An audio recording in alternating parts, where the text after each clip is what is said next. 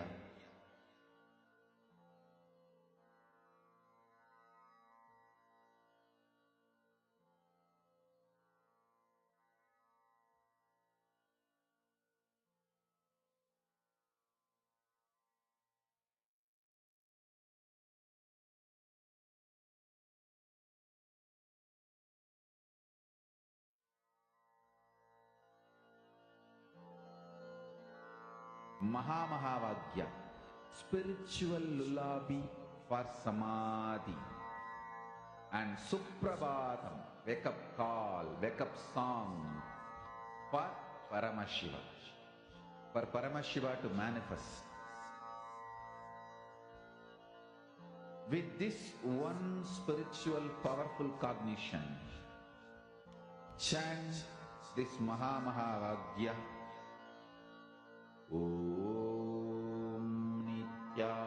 Now, as all of us are manifesting, please relax. Actually, this power, right? When you manifest this power, it gives you like so much of confidence with the experience that you have. So now from this same space, let us enter into the next session where we learn about what is health as per Ayurveda, the Arogya Spurana.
First, let us understand the word Arogya Spurana.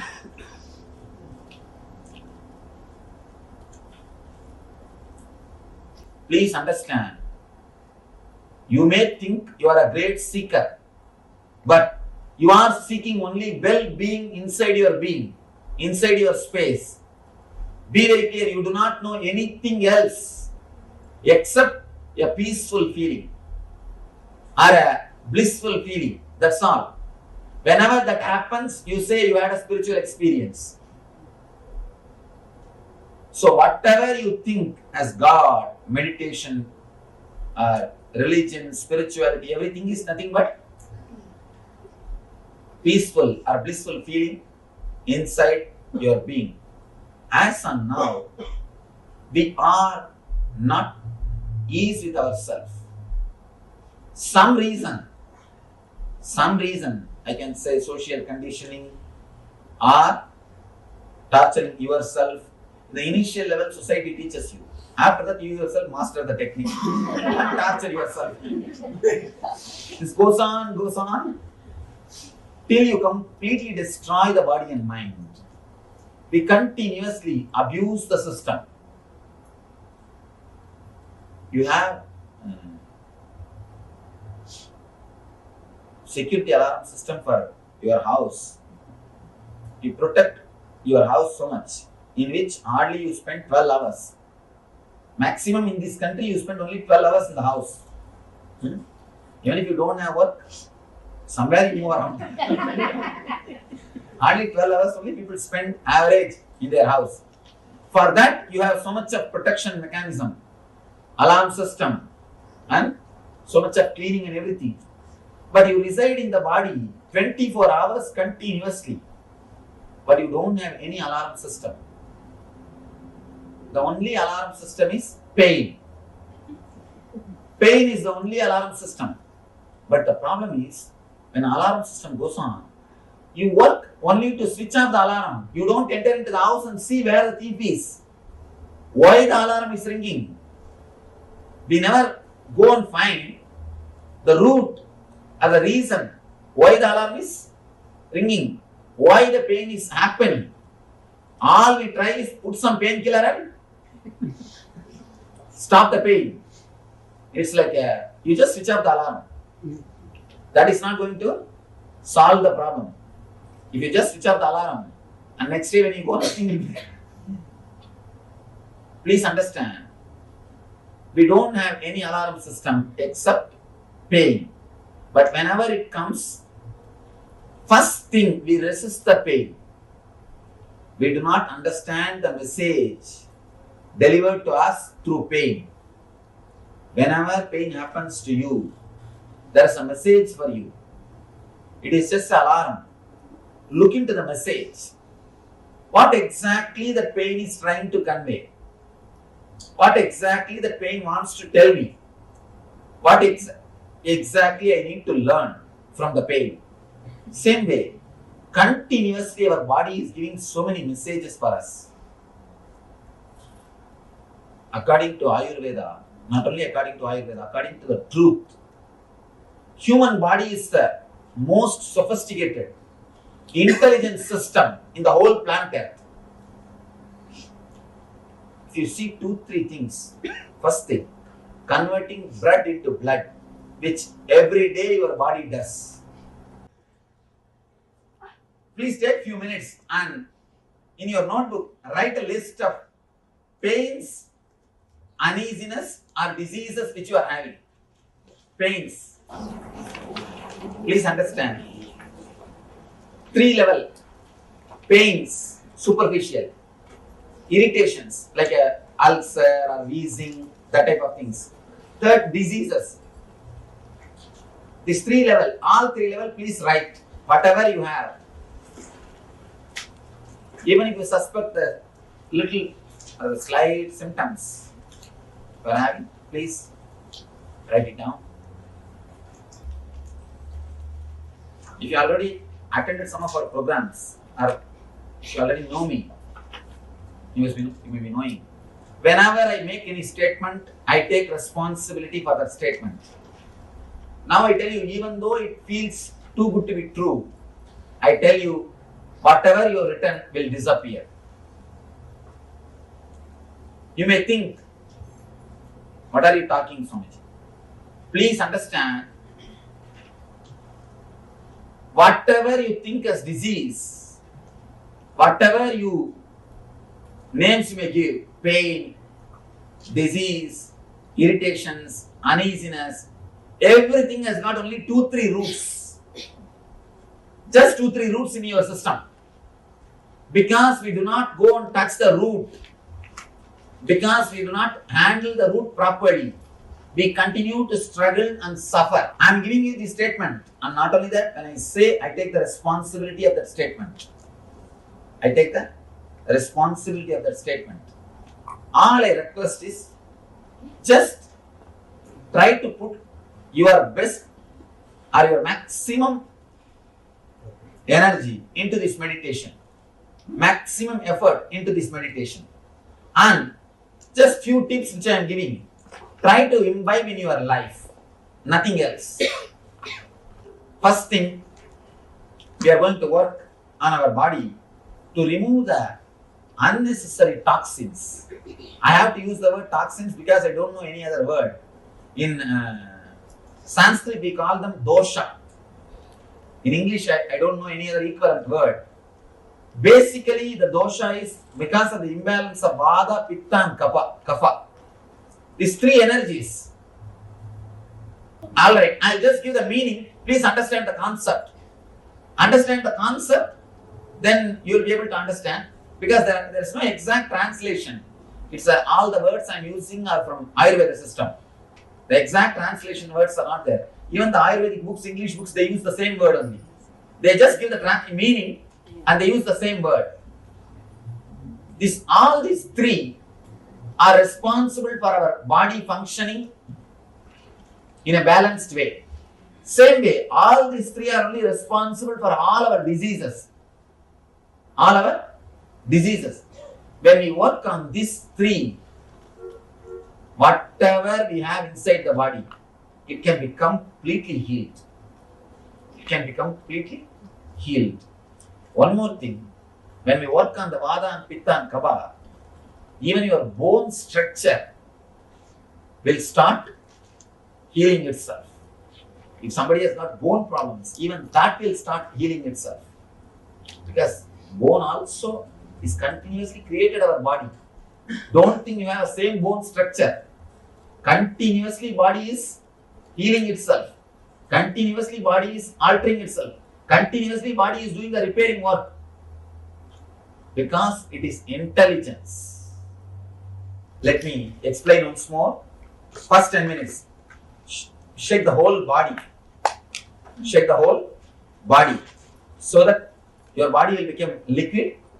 Next 10 minutes, let all the irritation come out. Third 10 minutes, sit silently and witness whatever is happening in the body and in your mind. It's an initial preparation technique. I'm preparing you, tuning the body to enter into the deeper level things.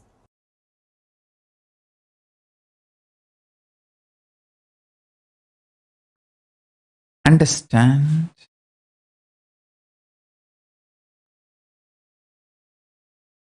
in reality and in Hindu tradition and as per Paramashiva's revelations about yoga, body is never a first person. Listen, what you feel as first person, I. You all know first person means I, second person is you, third person is he. Body is never first person. Your skin will be shining if you see your body as a second person. You will become a most handsome, glamorous, beautiful, romantic, sweet person when you see your body as a second person. You will be an amazing bogi. Real bogi is not the person who takes boga from others, who gives boga to everyone. He is the real bogi. Real bogi is the bogi who gives boga to everyone. He is extremely charismatic. Goes on giving boga to everyone. Your blood will feel like a honey when you see yourself as a second person. The moment you start cognizing your body as a second person, you are a bogi. Everything you do becomes pleasant for you and for others.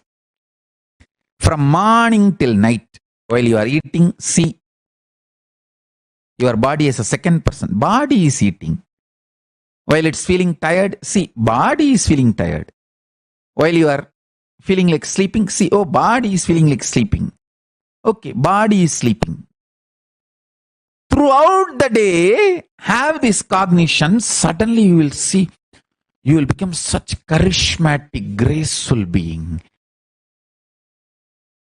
A practicing Hindu is expected to see your body as second person.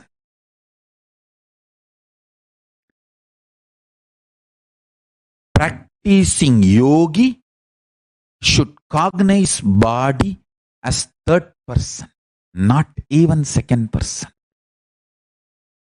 If you start cognizing your body as the third person, you will manifest all kinds of possibilities. Extraordinary yogic fiats. You will not have fear in the muscles.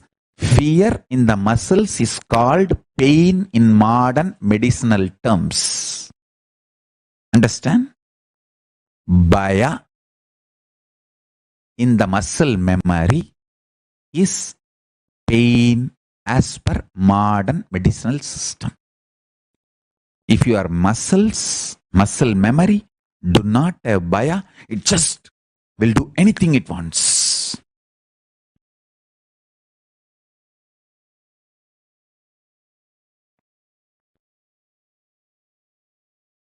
It will not have something called pain forever. Pain is bhaya in muscle memory. There is nothing concrete about pain other than the level of fear you carry in your muscle memory.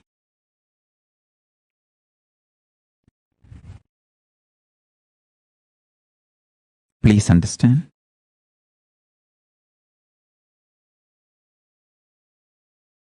And realize this fundamental truth. The more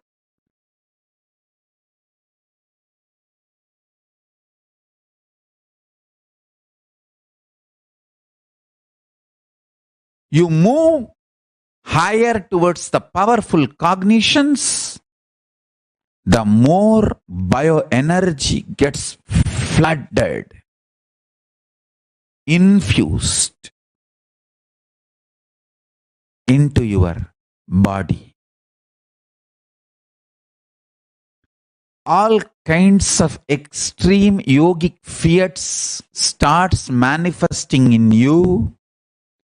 Yogic possibilities starts manifesting in you when you treat your body as third person. All that the archery powers Arjuna expresses.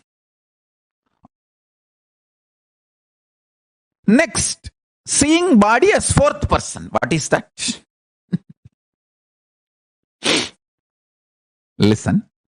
If you see your body as a first person, you are a bogi, sick.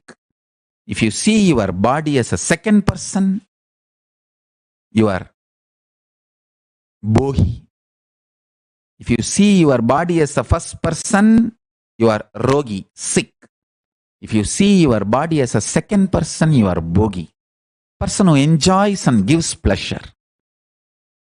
Very pleasant person, always pleasant, giving pleasantness to all. If you see yourself as the third person, if you see your body as the third person, you will be yogi, manifesting all the yogic fiats, yogic possibilities.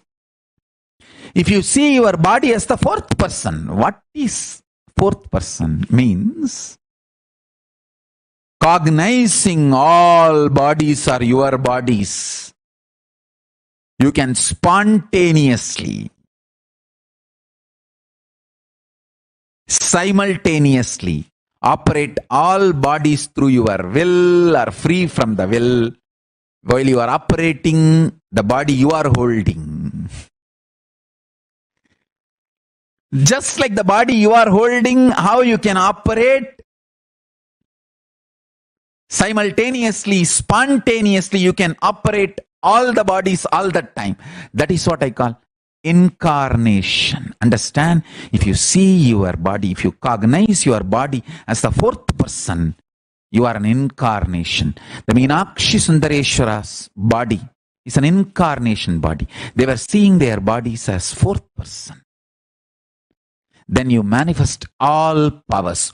Whoever manifests powers for those few seconds, when you manifest powers, you are in the state, you see your body, you cognize your body as fourth person. Understand? If you can read through others' third eye, if you can manifest powers through others' body, those few kshanas, seconds, you are in the space of fourth person. That is how you manifest powers. Whoever manifests powers through other bodies cognize themselves as fourth person for those few seconds. Understand? Understand? Yoga is all about raising yourself next level. From the first person, move to the second person. From the second person level, move to the third person. From the third person level, move to the fourth person level. That's all is yoga. Yoga, as per Paramashiva, is helping you, supporting you, step by step, to move from the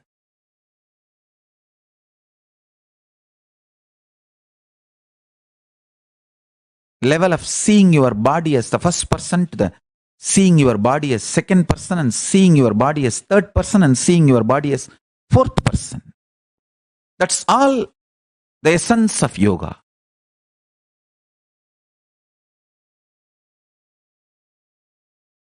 Now, I'll make you understand experientially not only your patterns, the way you think about you.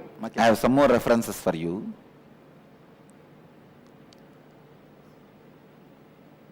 More studies done in psychobiological connections. University College London scientists. Just to give you one or two references I have. They say even the blood chemicals, please understand, stress does not change just your blood pressure. You would have heard only your blood pressure is changed. If you get stressed, your blood pressure will go up. That only you know. But the psychobiological connections, the research is done in that line by the University College of London says, not just blood pressure, even the chemicals, ingredients of blood changes along with your stress level. If your stress level goes up, the poison level, the toxins level in your blood goes up. I wanted you to understand not only your patterns are engram, even the way you feel about you is very important for your health. Even if you don't have any external stress, but if you have a wrong idea about you, that itself can destroy your health. I have seen many villages. They don't have any stress. They are not in corporate companies. They don't need to get up and just eat their breakfast while driving and land in the corporate office and whole day get kicked by the boss, and the evening come back and just sit in front of TV for 1 hour and fall asleep. No, they don't live that life. Many Indian villages still retain their innocent life. Morning slowly they will wake up around 9 o'clock, come and sit in the village tea shop and drink the tea and talk the whole politics and story, everything till 12 o'clock. Then slowly 1 o'clock take bath and go around and see the land, the agriculture happening, come back 7 o'clock and sit in front of TV till 10 in the night, fall asleep. There are people, even they fall sick and they also don't live long because the concepts they carry about themselves, the ideas they carry about themselves. So pen down all the guilts you have related to physical health, mental health, your efforts to breaking the engram, but you failed. When you fail, naturally guilt comes. Guilt becomes a strong engram and does not even allow you to do the effort once more.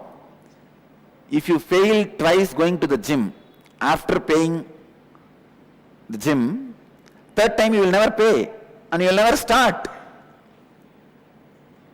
You will never plan for even taking the step because that guilt is there. So pen down all those guilts and major pains you experience in your life related to health. Physical pain, mental pain. Many times you even does not even want to remember about your body because you have some guilt, pain associated with it. And then worries you have related to your health. Worries are same like fear. Fear is little strong, worry is little superficial, that's all. Come on, please pen down. If you are not even able to find where they are,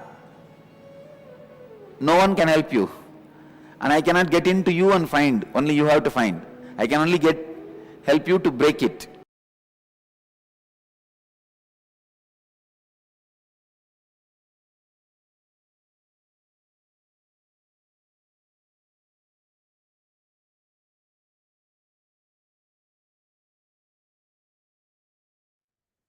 Arogya Spurana.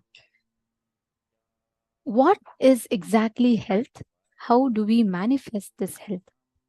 Swamiji so beautifully revealed to us some of the most important truths about health, some of the most important understandings that one needs to have pertaining to manifesting health.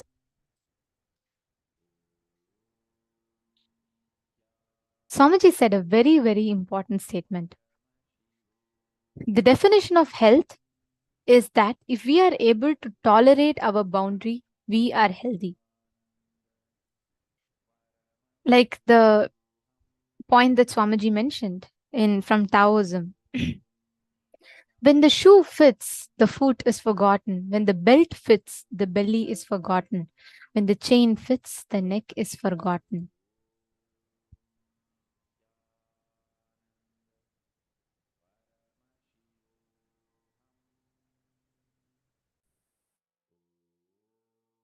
This is what all of us are right now. With our constant juggling that we have with our body is all about how we can see how, just to let me manage to live. That's all. That is what all of us currently express, experience, or define as health for ourselves. Just let me tolerate, the boundary of we being healthy. Just, okay, if I just hit that right amount, just the borderline amount of carbs that I can eat per day, if my weight is just at the tip of not getting obese, or if my health is just at the tip of not having diabetes, I'm still fine with it. As long as I can manage, that is what we currently define as health. Look back into your lives. All of us, one way or the other, define health this way in our lives. And like how Swamiji was explaining to us.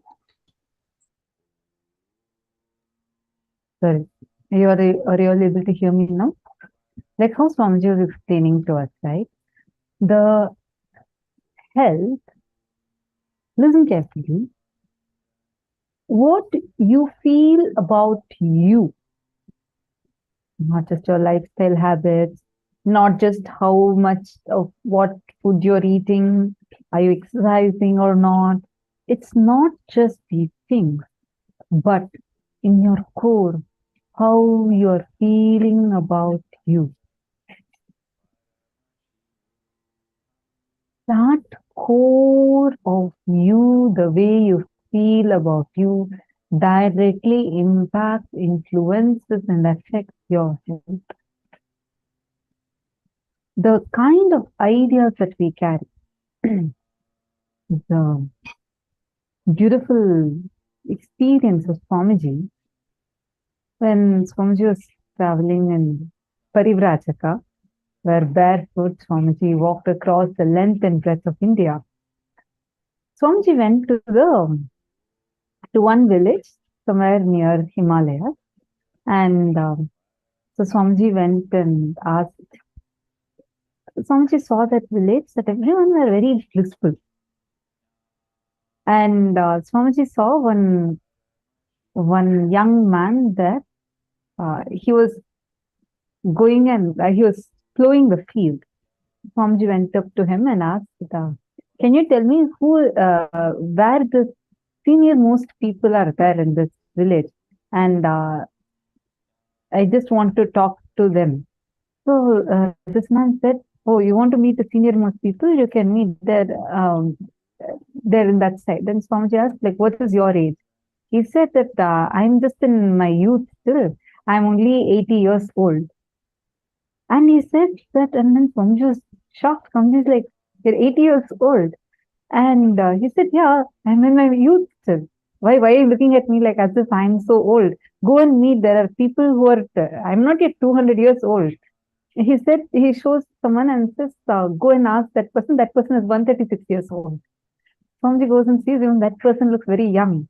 And Swamiji asks him, like, Swamiji tries asking him about, how come you are so young when you're already 136?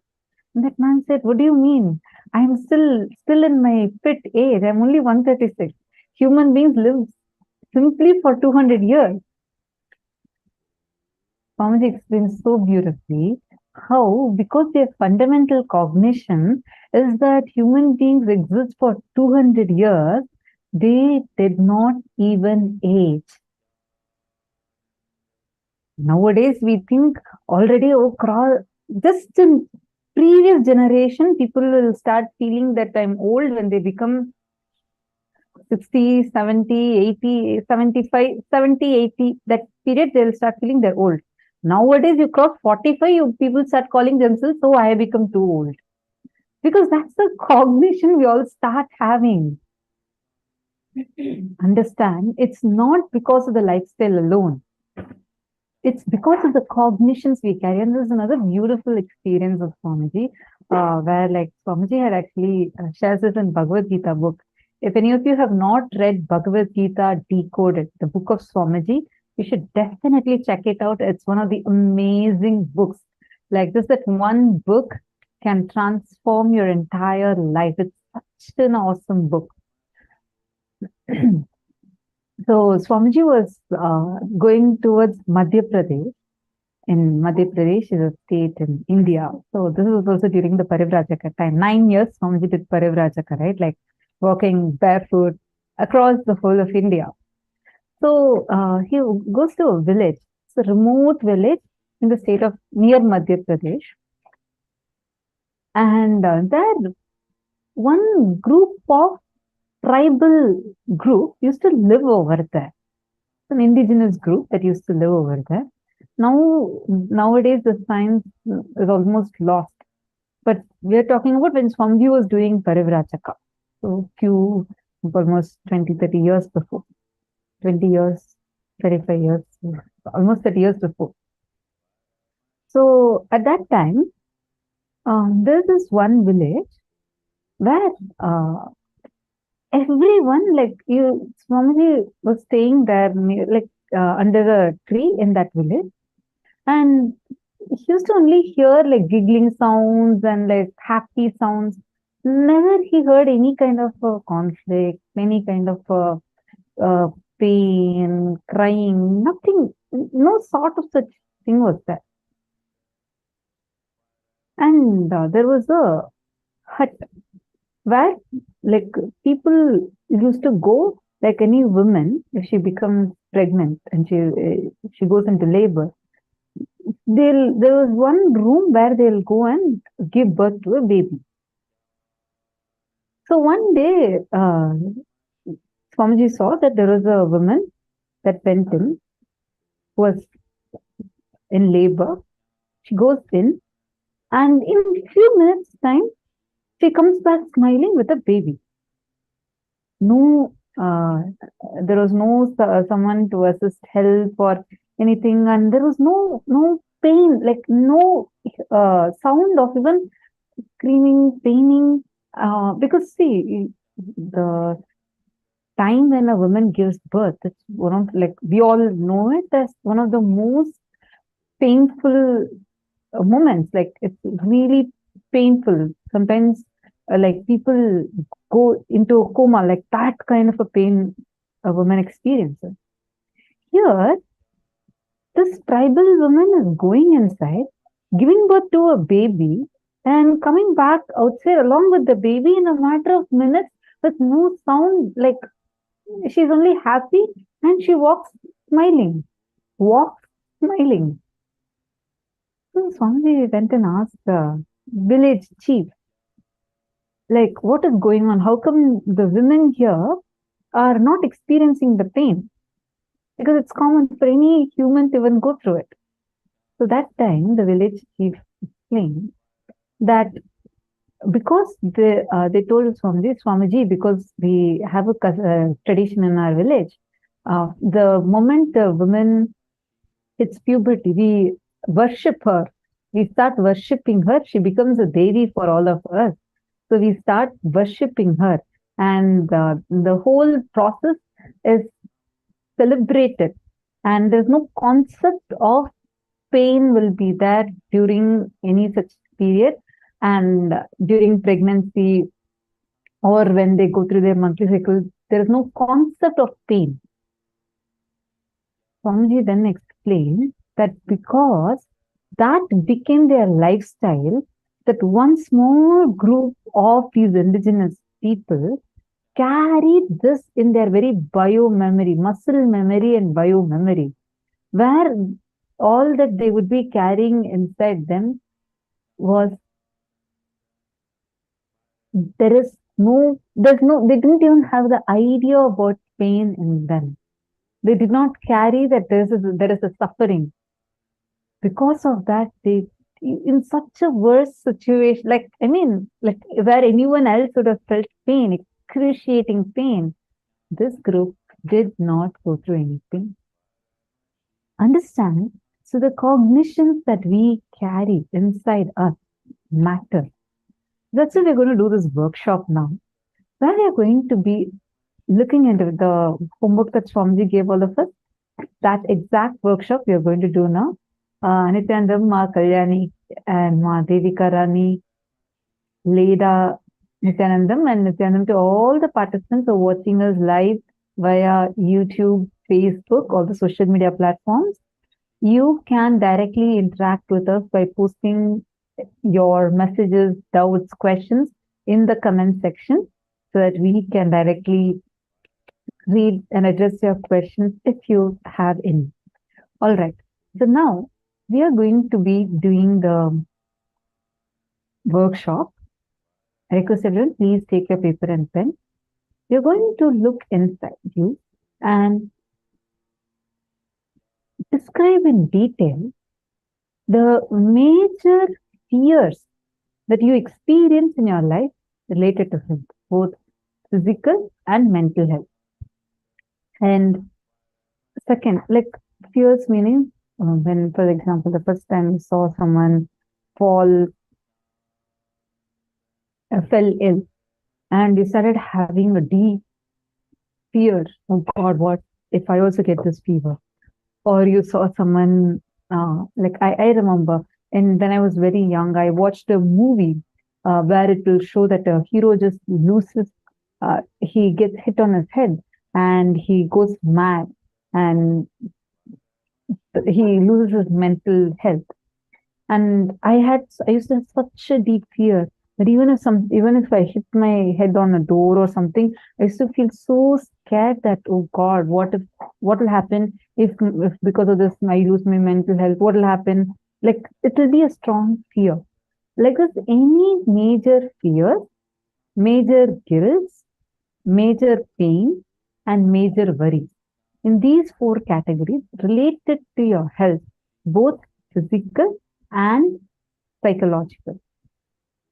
Take a few minutes, physical health and mental health. Take a few minutes and write this in detail. Please start now.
Now, pin down all the major pains and worries that you have pertaining to health.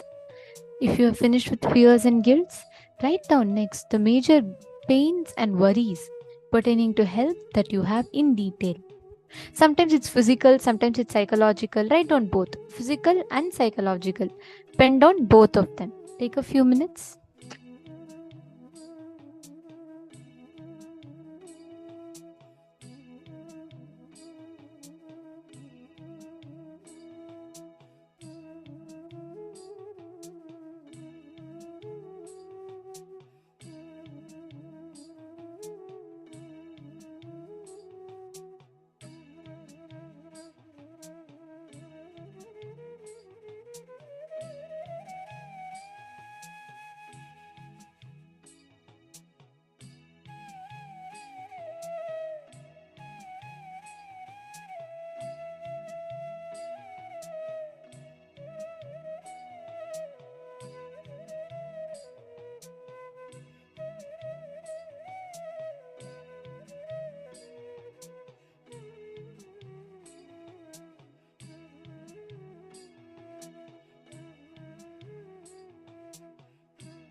Now, after that beautiful internalization exercise, after understanding, looking in deep, understanding what our ideas about health have been up till now, diagnosing that, understanding that, completing with that.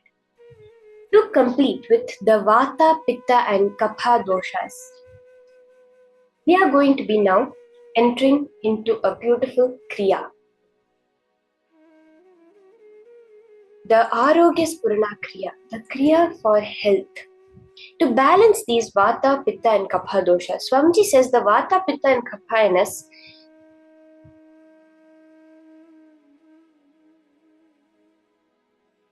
are the three components of our body. We can understand Pitta as the bile in our body, the Vata as the gas, the air element in our body, and the Kapha as the mucus, the phlegm in our body. The first thing we're going to do is work on our body to remove the unnecessary toxins. In Sanskrit, it's called doshas. These are only the toxins what we understand. This which happens due to the imbalance of Vata, Pitta and Kapha. Very beautifully during Swamiji's own test, when the Ayurvedic doctor tested Swamiji's Vata and Pitta and Kapha, they said he was Samadosha, means all three are in complete balance. They said they had never seen a body like that before. These three are what are responsible for our body working in a balanced way and what are responsible for all our diseases. If you go to any Ayurvedic doctor, the first thing they will check your pulse and they'll find out the imbalance that is there in the Vata, Pitta and Kapha. Any problem within the body can be healed by balancing these three. Even your bone structure, literally the fracture can be healed when you work on these three, is what Swamiji is saying. We're going to be entering into a very powerful Kriya for this. So I would request all the participants to be ready.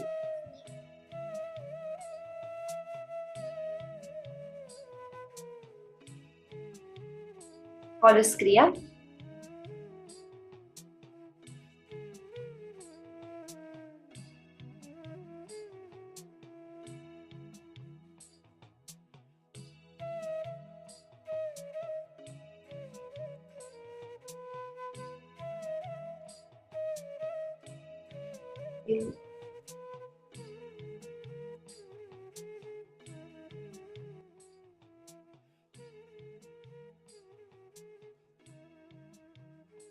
Very beautifully, the Shastra Pramana, the Pramanas, which is we are able to see from the Rigveda, which refers to the cosmology known as Sankhya, which lies at the base of both Ayurveda and Yoga, contains verses on the nature of health and disease, pathogenesis, and principles of treatment.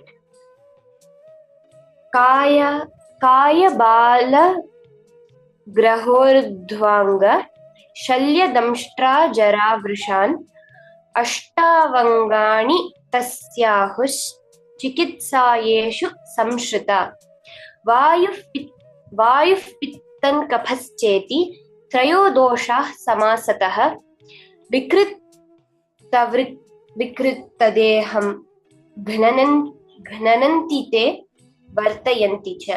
This is from the Ashtanga Hridayam, Adhyaya 1, the main treatise on Ayurveda, where it beautifully explains how the base of all diseases is the Vata, Pitta and Kapha. This Kriya you're going to do now is what we are going to be doing to balance this Vata, Pitta and Kapha.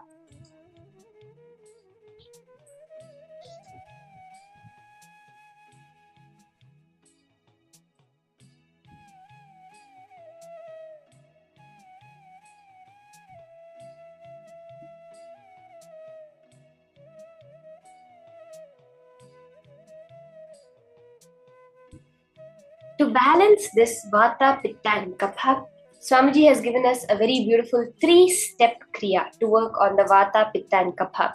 See, as I was mentioning, all diseases, the source is the imbalance in the Vata, Pitta and Kapha. So for all of you who are here today to manifest your health, you can keep it make sure you're doing this Kriya very intensely, very sincerely. You're going to be balancing the Vata and Pitta and Kapha.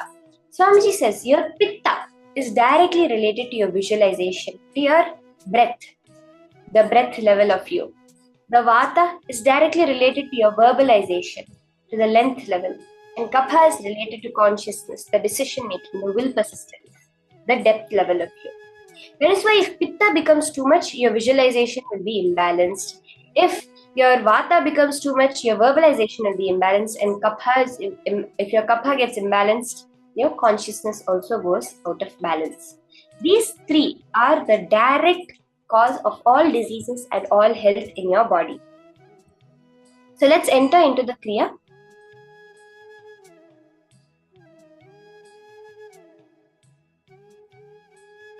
So we'll start the Kriya.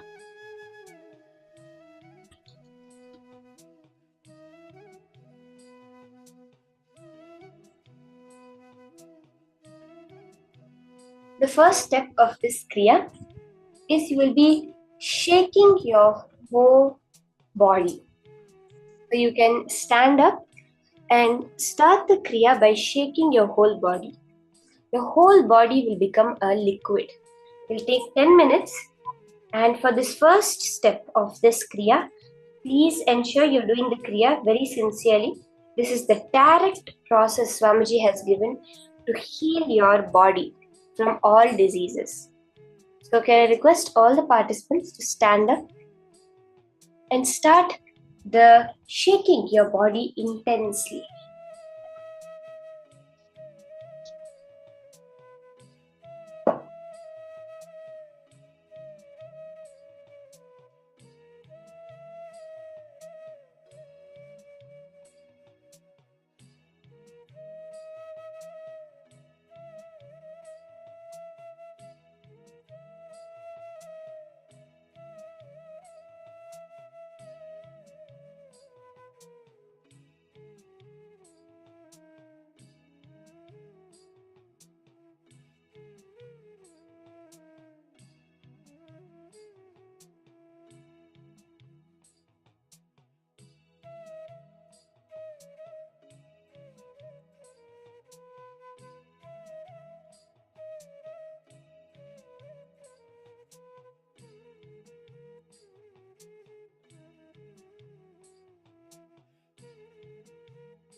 Very beautiful. I see many people starting the Kriya.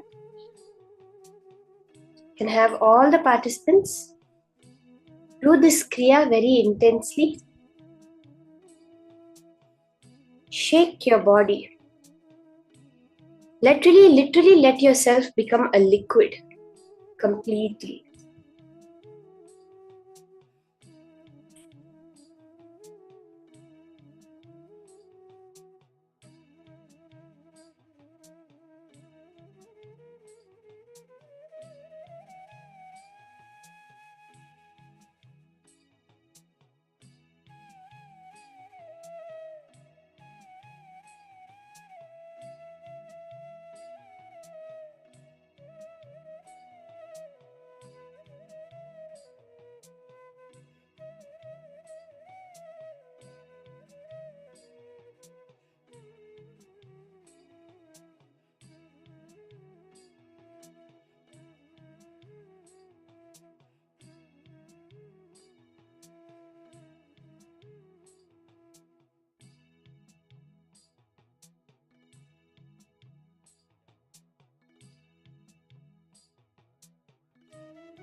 Shake your hands, your legs, your neck.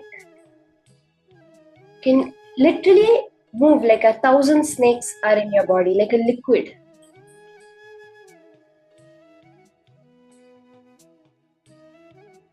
Completely leaving yourself loose.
standard and intensity.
Slowly relax and stop shaking. Now, continue standing. Can I request all the participants? Continue standing. Let all your irritation come out. We just completed with the visualization. Now completing with the verbalization. Whenever you carry irritation, you imbalance the pitta.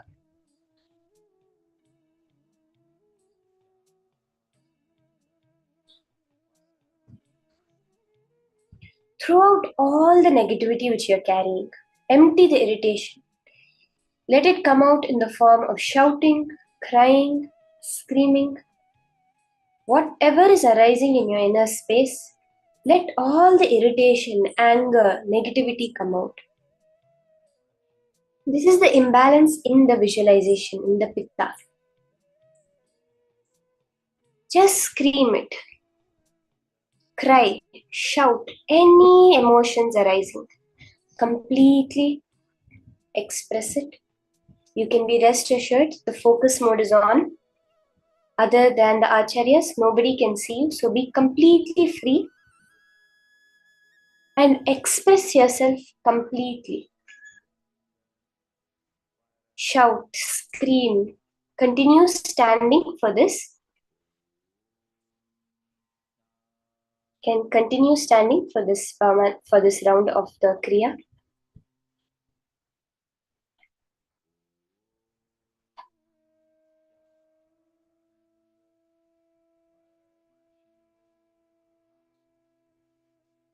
Scream, cry, shout. Just express all your irritation completely.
relax and slowly relax.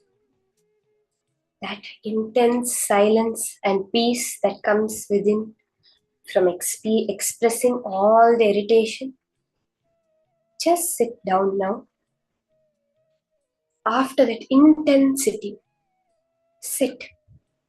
Sit silently. Preferably sit on the floor. Witness whatever is happening in the body and the mind.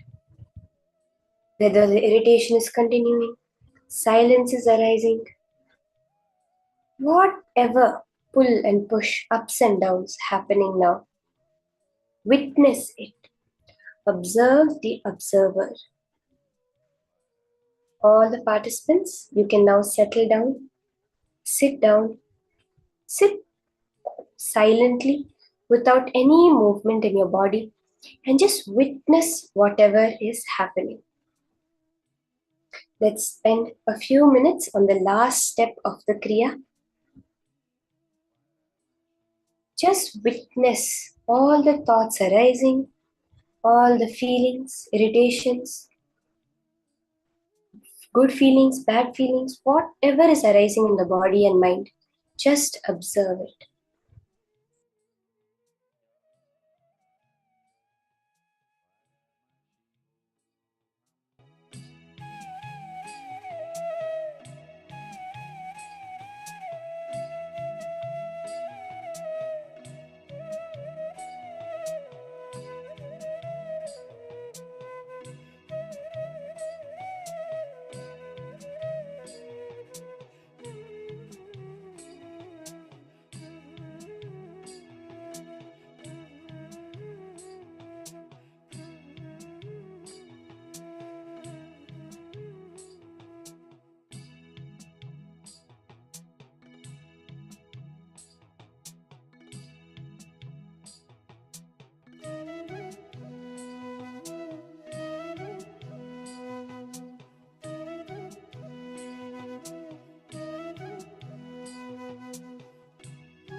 Slowly open your eyes. In that space of oneness, of complete silence and completion, we're going to enter into the power manifestation session now. We'll be continuing as we did in the first round, being able to identify the right medicine for any diseases.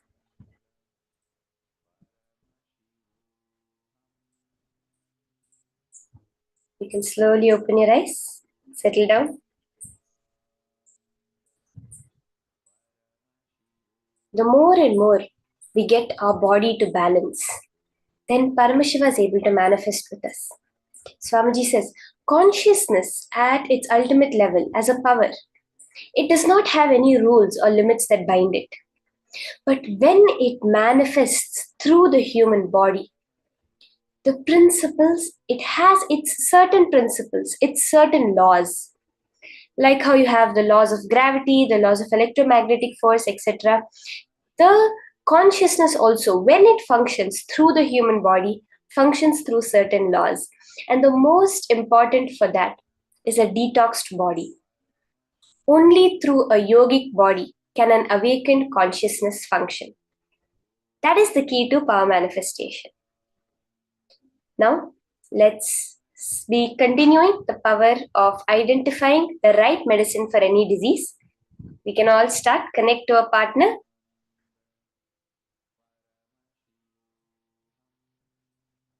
Can I request all the participants, you can connect to a partner within the Zoom itself.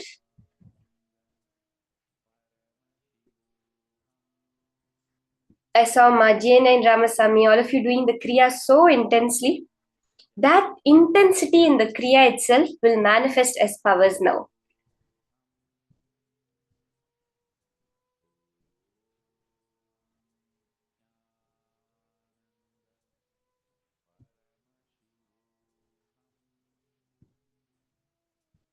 Are we ready to start? So you can connect to a partner